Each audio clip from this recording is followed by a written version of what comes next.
In religious traditions, salvation is typically seen as the rescue of the soul from sin, death, or separation from the divine. It is election time in Ireland.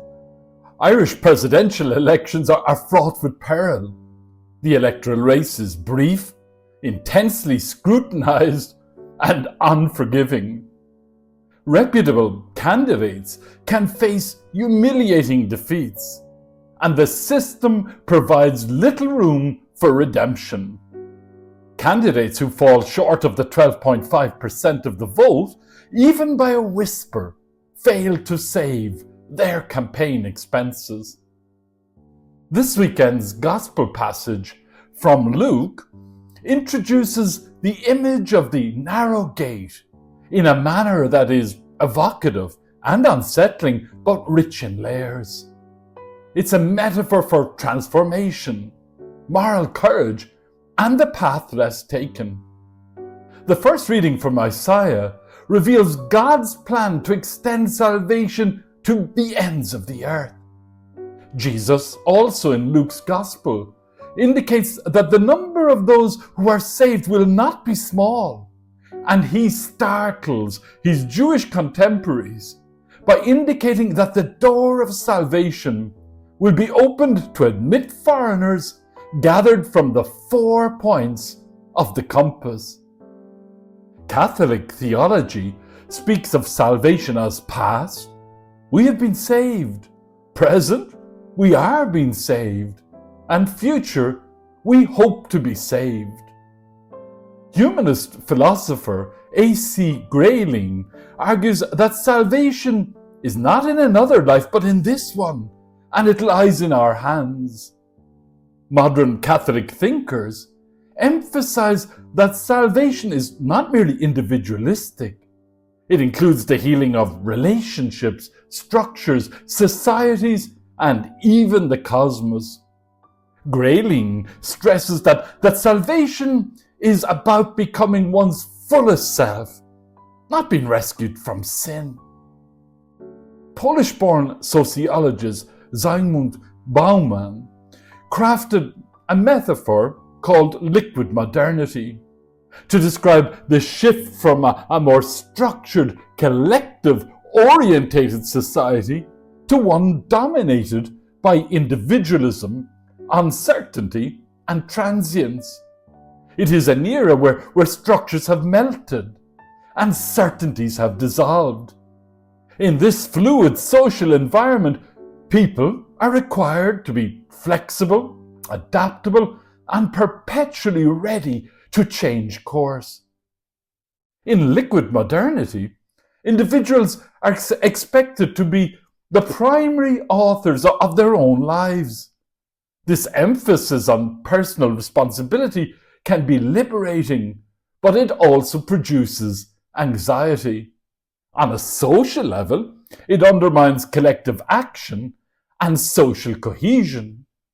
Politics becomes fragmented, with populist movements feeding off the uncertainty and fear produced by rapid change.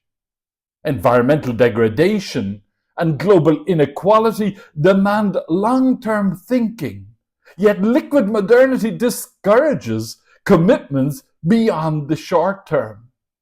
On a personal level, the liquid world can be both exhilarating and exhausting. While it offers unprecedented freedom, it also demands a kind of psychological agility that not everyone can sustain. Liquid modernity captures the essence of our contemporary condition, a world in motion where the only constant is change. Bauman's metaphor compels us to confront the paradoxes of modern freedom and the fragility of the self in a time of social flux. Understanding liquid modernity is not merely an academic exercise. It is a necessary step in learning how to live meaningfully in a world that refuses to stand still. Jesus encourages us to strive to enter through the narrow gate. For Bauman, the narrow gate is countercultural. In a world that markets ease, pleasure, and speed, it asks for delayed gratification, self-discipline, and radical empathy. To strive is to bring energy, intention, and direction to meaningful goals. Fascinatingly, the Latin word salvus, from which salvation derives, means safe, healthy, or whole. UK therapist Emma Bradshaw argues that striving based on intrinsic motivations like relationships, learning, and contributing leads to sustained fulfillment.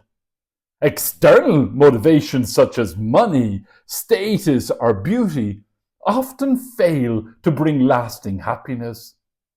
US-based public health researcher Brad Stulberg warns against heroic individualism, exhaustion masked as ambition. Instead, he promotes groundedness through acceptance, presence, patience, vulnerability, community, and alignment with core values. Catholic biblical scholar Raymond E. Brown argues that salvation history is defined not by rigid inclusion, but by alignment with God's purposes. Pope Benedict wrote that salvation means healing. It means to be made whole. Faith allows for human fragility and sinfulness. It recognizes that past mistakes offer learning for the future.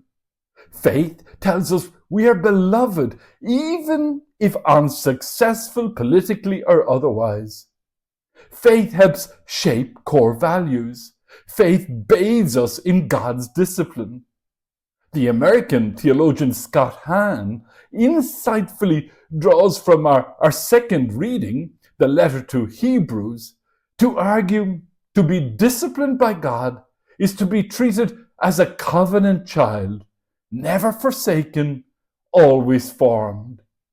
In our liquid era, faith grounds us and alerts us to the joyful possibility that those different from us can also be saved. Amen.